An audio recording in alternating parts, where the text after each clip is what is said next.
episode of the Trailblazers Experience podcast. As you know, we love to have candid conversations with women in business, STEM, content creators, all across the board, sharing their career journeys.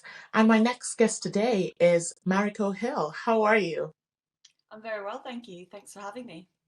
It's so lovely to speak to you. I think this has been a long time coming, and I hope the audience will be as excited, as engaged, just to hear your story and talk about your journey. So, can we just start from the beginning before we even delve into what you're doing now as to what your early years have been and what sort of has led you on this journey? If you're to reflect back as to what's brought you to where you are now in terms of your sports and your professional career. Yeah, well, it probably rewinds back all the way to when I was 12, but I guess a bit of context, I'm 28 years old now, and I was born and bred up in Hong Kong, which is a very multicultural city. But from a young age, I've always had a huge passion in sport. I've got an older brother, so I think that's where my competitive nature always came through. And I started playing cricket at the age of 12, and then after a year, got scouted to play for Hong Kong for the senior national team, and then went to Bangladesh for my first ever debut on a tournament. So that was from a sporting perspective, and from there, obviously, went to international school in Hong Kong, went to university as well, but throughout the years, did my academics in nutrition as well as exercise science. So my whole background within sports, along with the applications in sort of, I guess, the human physiology and the biomechanics, they kind of complemented each other.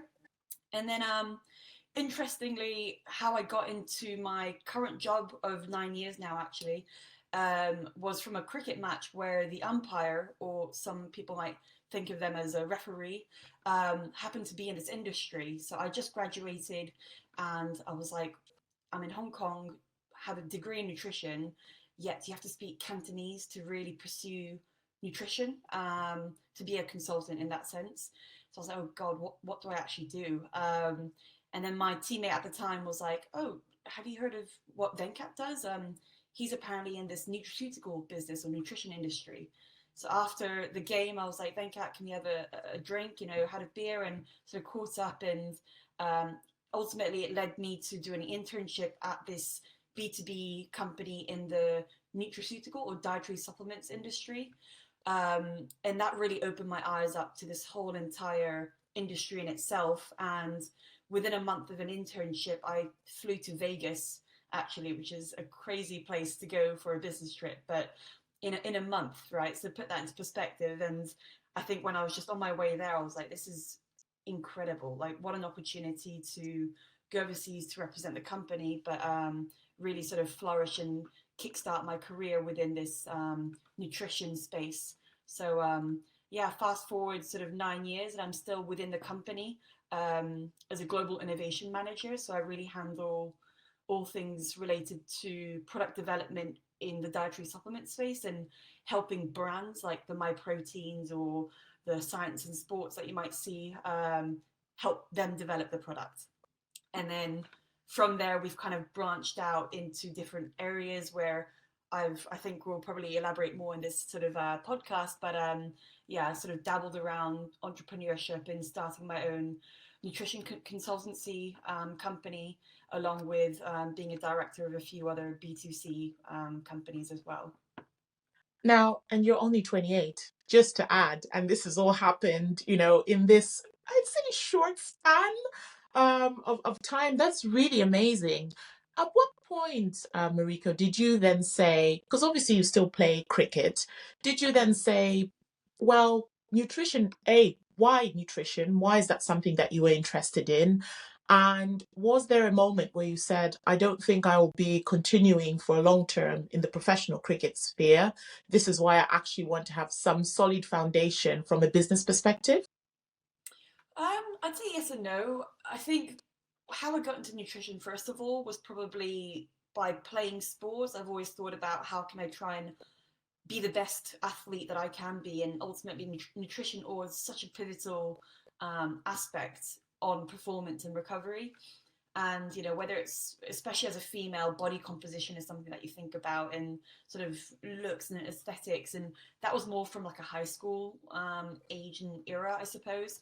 But that then ultimately grew into, right, what can I do to actually help and make a difference to the world by supporting other companies and developing other good products. So that's how I sort of got into the industry. And regarding your question on, I think, professional sport, yeah, I haven't stopped, and it's been, gosh, 16 years or 17 years, still representing Hong Kong. And again, I think we all know that when it comes to women's sport in general, there's been a lack of growth within this particular category because women haven't been seen or heard in performing, or you don't actually see them on TV in the 2000s or even the 2010s of the time. So it's only really now, starting probably last year, where there's been a huge growth in the global side of women's sport.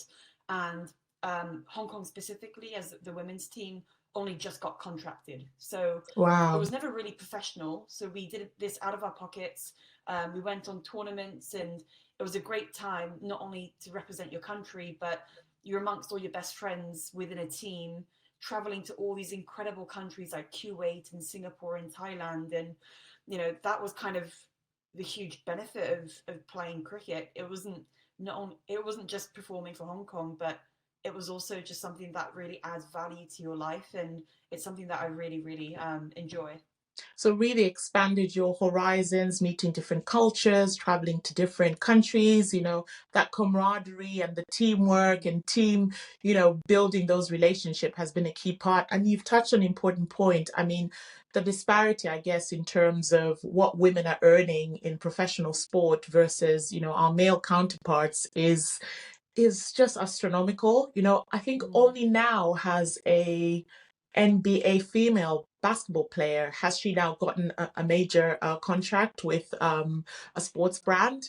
And Yeah. you're thinking we're in 2024 and we're still having to fight to say, actually, we deserve to have those endorsements, contracts, etc. Which, Yeah, exactly. yeah, which probably if you had, maybe you may not have gone into the entrepreneurship or, being an employee because you could have sustained yourself just through sports. Is that fair to Yeah, say? perhaps, for sure. But I think because my background and sort of my academics was still at the forefront, I did graduate from a very good university and then went to the University of Oxford for doing some research. I didn't want to sacrifice all of that hard work of my academics and, my parents paying for international schools, which isn't, that cheap. So I was like, I need to utilize this. And I think, especially in sport, you never know how long your career is going to be. It could be Mhm. tomorrow where an injury can arise and that's it, right? So life after sport is just an unknown. But I'm very fortunate where I did have an academic background to pursue in different paths. And I think I'm just trying to really juggle those two and balancing those aspects right now. Yeah. So let's talk about the entrepreneurship. Mm. What does a nutrition consultant do, and what are some exciting projects that you are working on? And entrepreneurship has its challenges. I mean, first of all, kudos to you for even saying I'm actually going to embark on it and I have an idea and bring it to fruition. But it does have its challenges. But maybe for the audiences, what does a nutrition consultant do, and talking about that part of the journey? Yeah, so typically a nutritionist would probably help clients in various avenues, whether it's trying to lose weight or maybe they've got certain conditions. All of that should go more into dietetics and dietitians.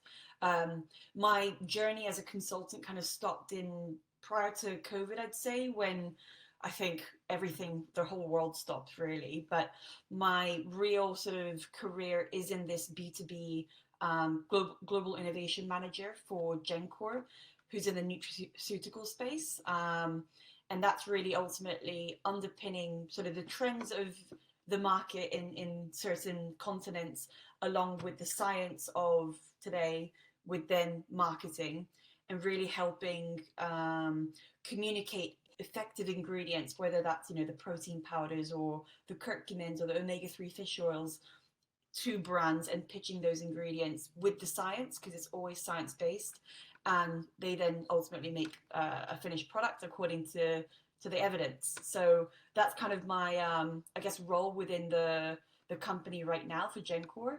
And then I guess when it comes more to B2C, so creating a brand, that's then evolving all this science into a really good product, essentially, like really manufacturing the best product possible to betterment people's lives. And it feels like there's, some McKinsey reports I've just been reading about how if you're looking at a pie chart of how people are taking a priority in their health and their wellness and their well-being has sort of accelerated over the years. Are you seeing more and more brands and businesses putting more focus into what's actually going into the nutritional products and that market that they're serving? I think so. I think 5, 10 years ago, it was more so the brands pushing out products according to what they think. But now we're ever more connected than before with social media, with consumers being more engaged with the brands as well. So in fact, it's funny because it's the consumers that are actually demanding the product. So you then develop the product according to the needs of the consumers.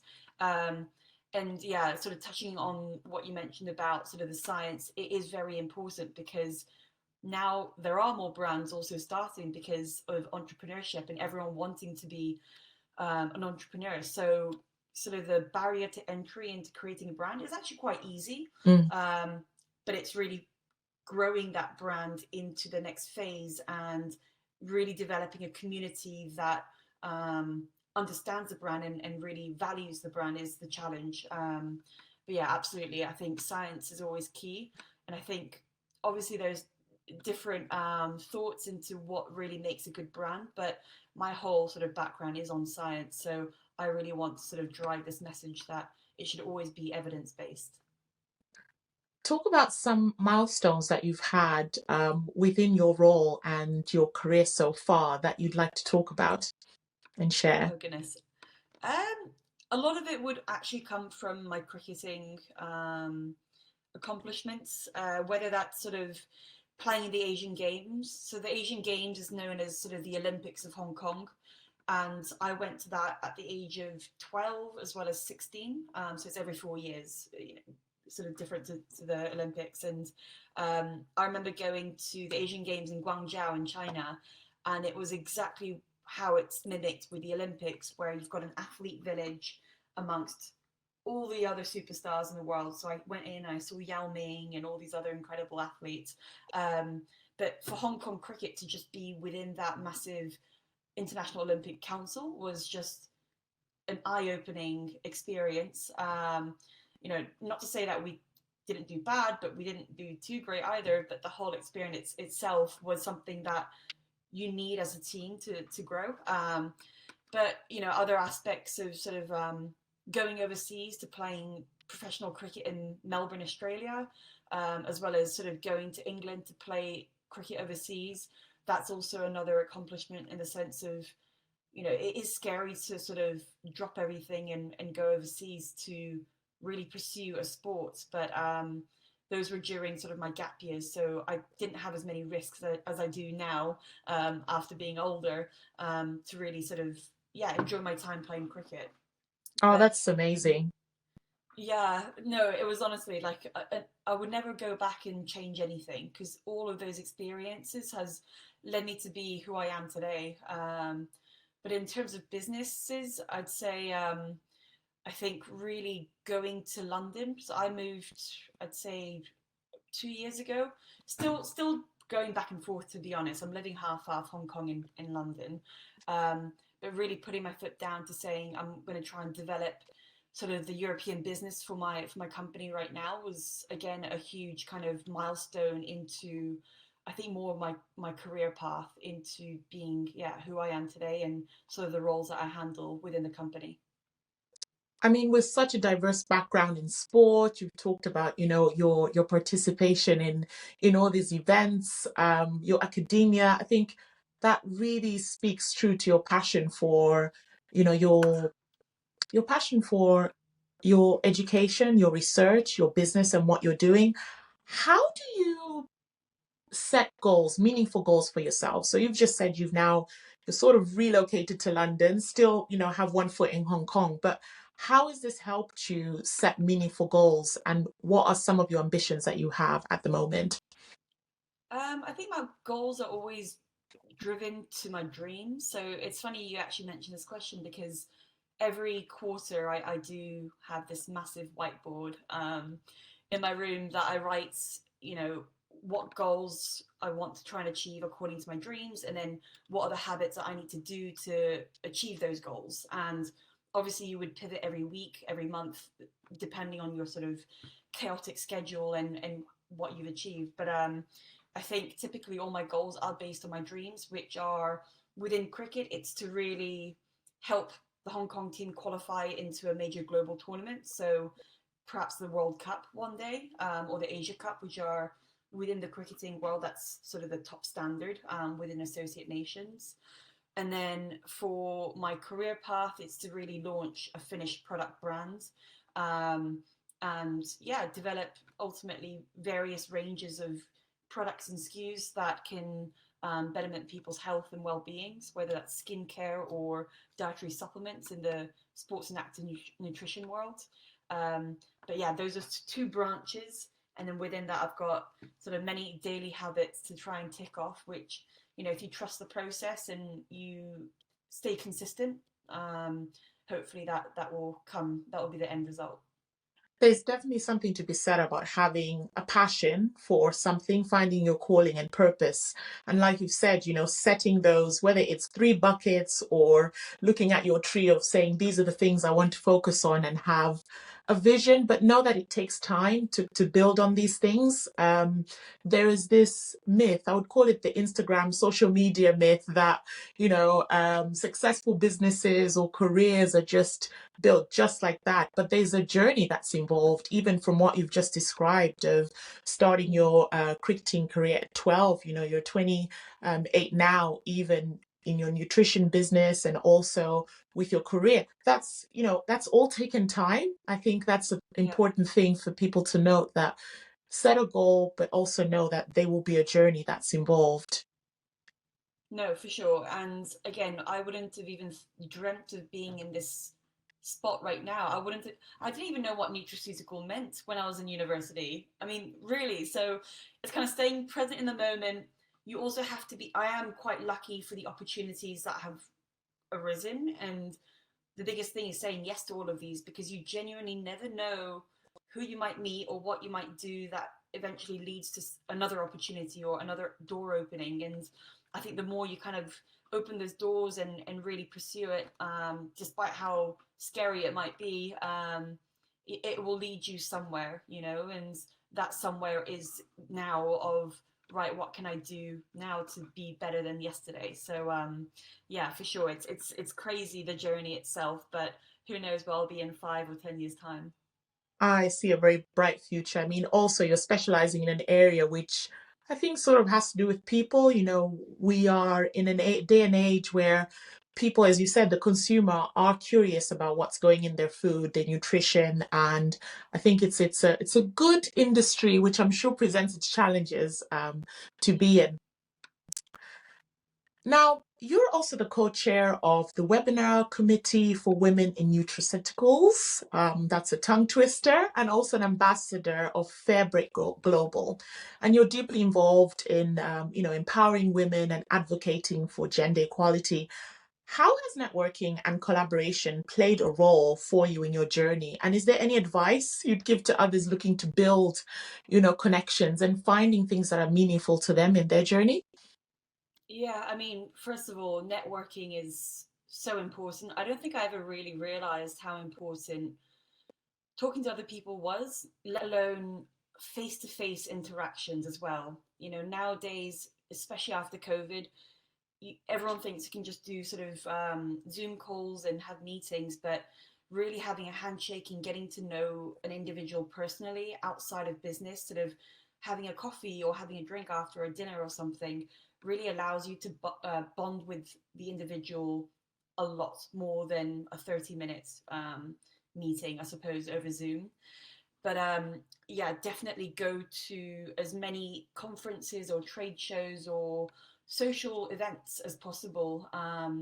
Because, like I mentioned previously, you never know who you might meet, because you might resonate with that person and you might start up another company, who knows, or they might be able to help you in your journey or your company, from the conversations that arise. So for sure, it is so important. But yeah, I think within this whole networking space, typically it's the people around you that help support your business, and I think you can also add a lot of value to theirs as well.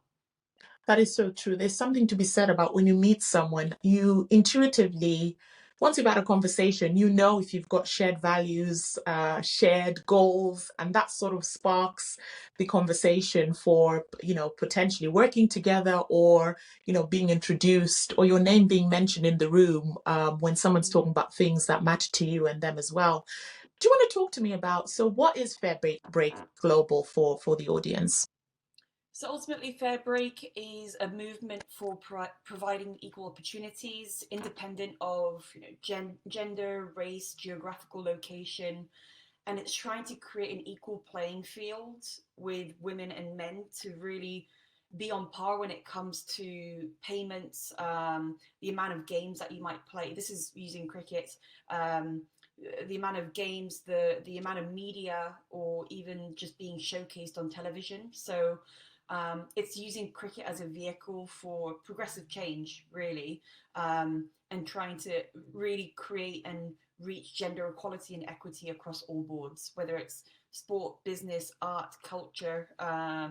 It's an incredible movement, started by Sean Martin, and he had a vision to support those, especially who are sort of underprivileged in other associate nations that typically don't even have the financial support to have their own sort of cricket equipment. So, when they get selected, because they do have the genuine talent to being an international player, when they get the opportunity or the spotlight, they get sponsorships. They do get the opportunity. They play in major global tournaments by being known.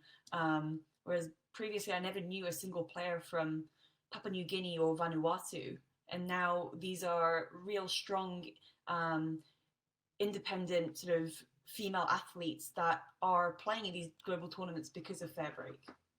That is brilliant. And we'll definitely put that in the show notes so people can actually learn more about the organization. It's like you said, in third world countries, there's so much talent, but it's the equipment, it's the training facilities, all the things that probably in a first world country one takes for granted that they have within their clubs or organizations that support that. Yeah, because I mean, I've been to, various places, whether it's Namibia to Rwanda to Indonesia or Thailand, and, all these girls are training without spikes. And in cricket, you need spikes because it's going to cause injuries otherwise. As well as these girls sort of changing their bat or their pads when they get out. So when they cross, they literally take 5 minutes to change their pads because they only have two pairs. Mm.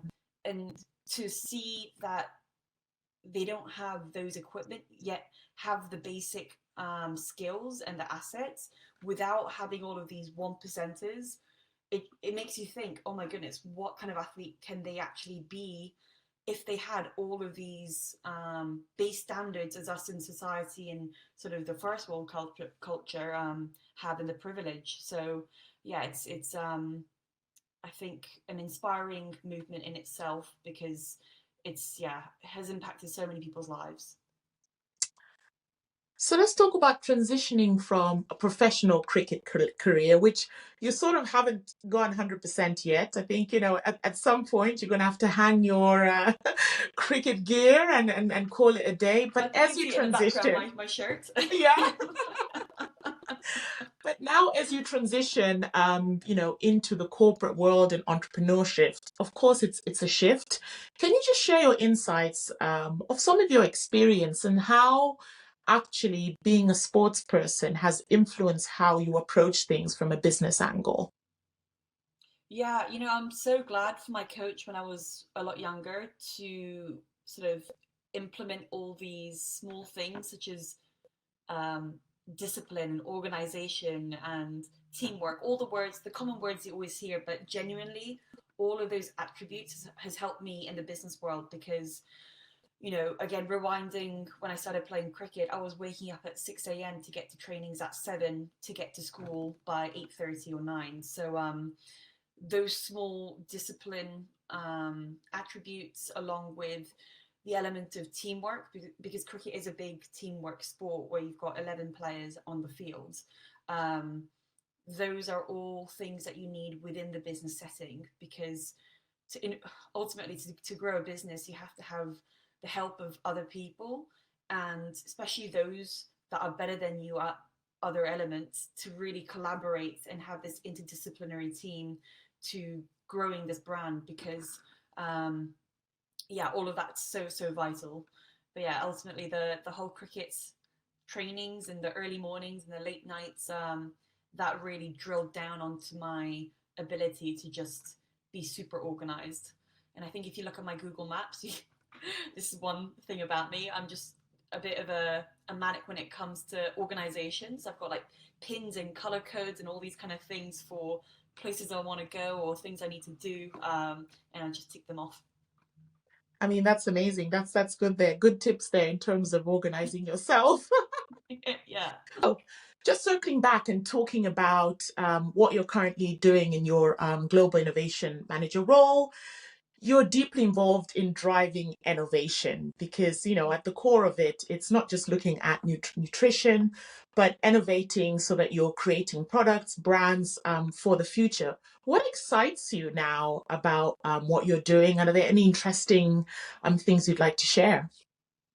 Yeah, I think trends continually evolve on a daily to weekly basis. And I think when you look at the nutrition space, specifically in dietary supplements, like I mentioned previously, of clinically backed ingredients are always going to be sort of the drivers of innovation because, again, by evidence, you know that there's a benefit of a certain ingredient for a particular need state. So that's kind of what drives innovation, along with the push pull effects of consumers wanting a certain benefit. So during COVID, you saw a spike in immunity products, for example, or right now within the sports world, you're seeing a lot of products that helps prevent injuries and sort of being specific for the female physiology or women's health, right? You know, 5 years ago, women's health was just one product and it was probably a pink label with maybe smaller than a men's sort of multivitamin.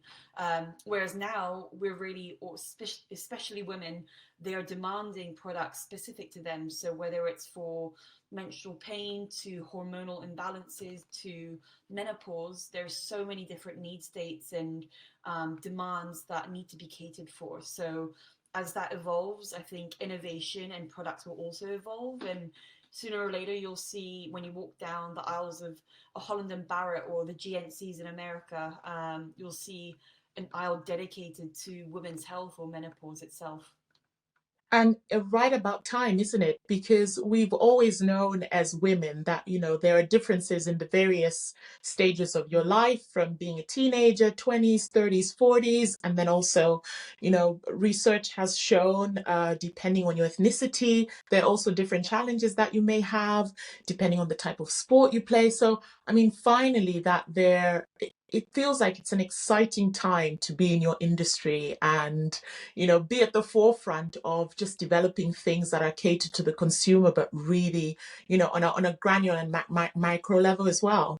No, for sure. And to be honest, I'm the consumer in mind always. I am a massive user of supplements and products in general. So, you know, when I look to innovate and develop products, I put myself at the forefront and go, what do I take on a daily basis or what do I need? And then kind of go from there. Yeah. I mean, I can talk about when I was in high school, I was really into track. And Mm, at that point, you know, stemming back to what you were talking about, how so I grew up in Zambia, and I only had one pair of trainers. I always find it very interesting with the kids now. They've got things with spikes, they've got, Yeah, trail they've got shoes, running shoes, and then three they've different got, shoes. I know, they've got an array of supplements. And it was, you always think in hindsight, if one had had those things, and also just the right supplements, where could that have, taken me in terms of the career. Mm. But even now with CrossFit, which I'm really into, I'm so excited of, being able to have the right nutrition and know what supplements to take. It's really come a long way. So for this next Mm. phase of my life, I'm 43. I feel like I'm well equipped for the Wow. next stages. So I'm excited about that as well. So really passionate about this sector, too. I'll tell you what, I would have said you're in your 30s, number one. Oh, I But no, like you, you're Mariko. so right. Like the whole supplements, I'd say they're the one percenters. They Mhm. are. If you look at the pyramid, it's at the top, and the fundamental importance is the right nutrition, the right training, the right mindset, and you probably flourished in your track and field because of the mindset that you had of just being super disciplined and just getting to the track day in day out. Obviously, nutrition could have supplements could have maybe given you a tiny edge, but really the tiny edges and the one percenters make a difference for like Olympic athletes where their swimming seconds can be zero point 0.5 milliseconds to win that gold medal. And also genetics. I mean, let's face it, isn't it? Yeah, That's the also key deciding factor as to very how true. far Very true. you can go with that. Now you've talked about, your career, and there's so much more in store for you as to where this is going to go. So I really look forward to watching this space. But talk to me about challenges you have faced as a woman in sport, as a woman, in the industry, and any advice that you could give to, women who might be embarking on a similar journey as yourself. I think one that comes to mind, especially because of my early career being very young. Whether you're in nutrition, whether you're in finance, whether you're in another industry itself, it's always going to be scary putting your foot in and starting a career. And there might be those elements of imposter syndrome that I think everyone suffers at some point in their life of, am I good enough? Do I belong here? But really just to get your head down and do it because you know it's the best sort of aspect for you. Do it for yourself ultimately, and really chase the fear because again, you never know where it might lead to. But yeah, I think one of the challenges always was that imposter syndrome of thinking, do I even belong? Because I'd be going into meetings when I was like 21 or 22 years old, going, a bunch of PhD students who are all 50 plus, a lot of them typically being men as well. And then here I am sort of presenting in the room going, are they listening to what I am and do they respect me? But I think just trust what you have because once you deliver that message and you do present, you are probably credible enough to be there already. You're there for a reason, right? So I think yeah, that was always one thing that I always told myself constantly, and gradually you kind of get over that fear, and or you wouldn't get over that fear, but it gets better because you learn how to handle those thoughts.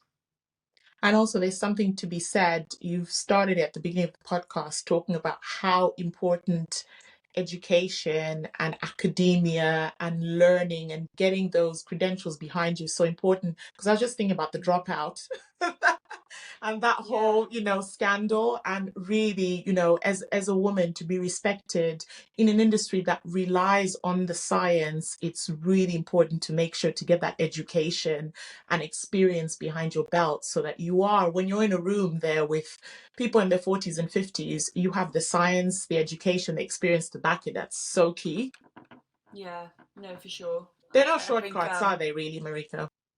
no, they're not shortcuts, but I think especially in science and being a female, you always want to make sure you're sort of following this one pathway and you keep your head straight and you try and achieve all these things. But once you get your bachelor's, ultimately you've got not even you can be a dropout, but so long as you try and pursue entrepreneurship and you learn from the failures throughout developing a company, that is what makes you, because all these failures are ultimately lessons learned. And yeah, you can start a multi-billion-dollar company just without a bachelor's. I've heard so many people that have done that, and I've met so many people that have done that as well. So it's just really getting your foot stuck in and starting, because that's always the hardest bit. Just start, literally. Yeah. Now, you talked to me about your background. I feel there's, or from what I'm hearing, just having spoken to you, there is a strong foundation that's probably been set from your family, your culture. What are your core values and ethics that you think underpin everything that you've sort of experienced so far and given you the confidence to say, this is the direction I want to take, whether it's from entrepreneurship perspective or even just sports as well? Core values, I'd say, is consistency and commitment. So once you set your mind to something, whether that's trying to hit your PBs in the gym to starting a brand, I think it's really keeping that as at the forefront of in your mind of all the actions that I take today will lead me to this goal. But that really comes down to consistency, doing it day in, day out, whether it's rain or shine outside, whether your laptop breaks down, you're going to try and find different ways to chip away at achieving that goal. And then, of course, like other values like family and friends is always really important for me. Sort of that social, yeah, my social life outside of my career, because that's what keeps me sane a lot. Your circle really matters, isn't it? I think Yeah. we underestimate that, but I think as you get older, you tend to want to have, well, in my perspective, I've sort of seen smaller circle and people who will empower me, inspire me, who I can learn something from, but Yeah. also will call me out on my bullshit, basically, if So need true. be. Yeah. So true. You know, all my best friends were just so transparent with each other. But you know, I think someone once said the five closest people around you will always be your biggest influence. So Mm, make those five people that can really inspire you and motivate you, and to really dig you up or out of when you're feeling down, because they're the ones that can influence you or help you, and vice versa as well. And you just want to be surrounded by good people and have a good exactly. time. Yeah, life's a journey that you need some really cool people to go through it with, isn't 100%. it? Yeah, Yeah. yeah. Talking about self-care, how do you even balance that? Is that something for you that is important to you in your life, self-care and well-being? And are there some tips or some tricks that you have to share of how you're making that work for you? Mm. No, for sure. And actually, something I forgot to mention about my value is my health and well-being. So the biggest thing I do is making sure that I work out or exercise or do something active in the morning, because I know myself very well that if I were to delay at nighttime, I've got many hours in the day to think of many reasons to not do it. So me personally, I like to work out in the morning, and that really gets my, or it sets my day, it sets my intentions. I wake up at 6:30, get in the gym, and then start my work at 9. And by then, you know, a lot of people are waking up at that point. So I've managed to be really productive already in the morning to really focus on sort of the main tasks at hand. But that also, again, keeps me really sane, and it keeps my health in check, along with sort of influencing my performance with cricket. But yeah, I'd say that's probably the biggest thing within health and wellness. And maybe because I travel so much for work, every 2 weeks on average, I'll be traveling overseas. So I've just come back from Latvia. But traveling is quite demanding on the body. You're constantly flying within 2 day periods as well. So something like nutrition and the foods that you eat really impacts how you feel, because I'm probably one of the biggest foodies out there. Like literally eat anything possible, but when I travel to eat as well. So I look to go to the best spots for the local food, and I want to indulge because, again, like you mentioned, life is too short, and when in this like different culture, I want to try and experience it too. But with that comes a sacrifice, and sometimes it is bad food and it's not very healthy for you. So every time I go back to London, I get to really sort of get back to my routine, and things like meal prep and prepping the whole week on the Sunday is so important for me, because that keeps my mentality in check, knowing that I can actually get back on sort of back on my own sort of momentum, I suppose. Otherwise, I'd be probably delivering every single day. I mean, those are sort of like productivity and performance hacks, isn't it?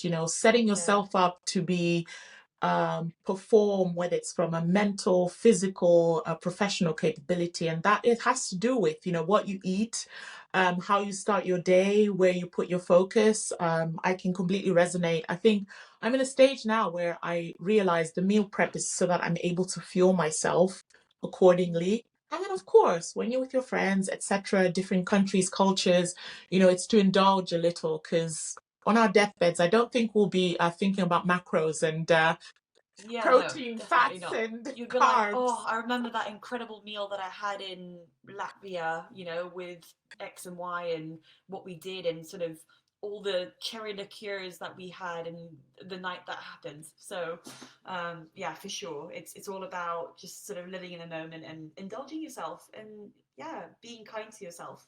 Being kind to yourself. So we're now on to a section which is known as the Trailblazer Takeaway Tips. And Ooh. you've shared an amazing journey.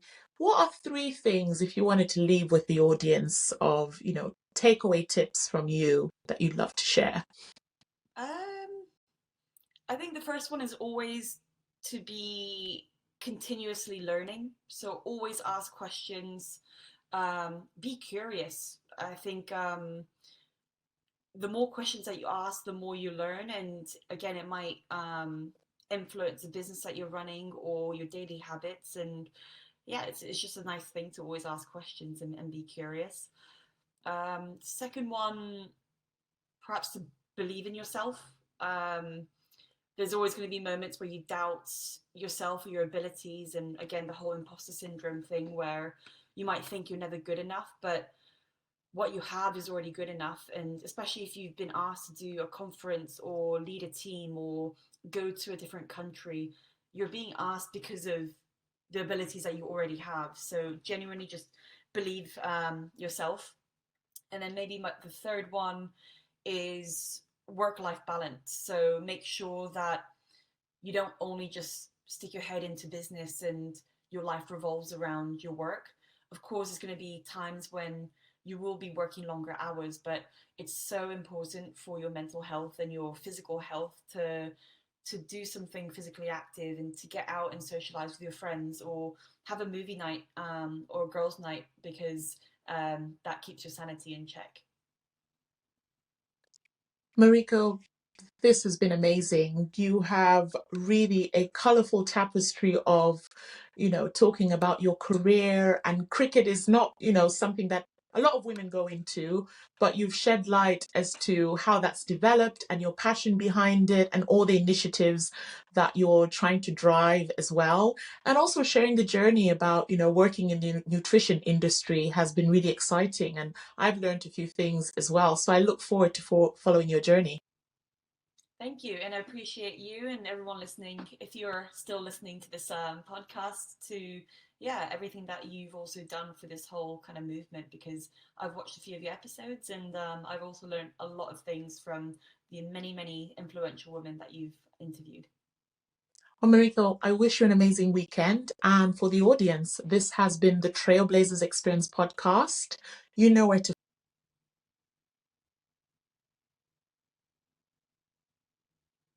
Thank you.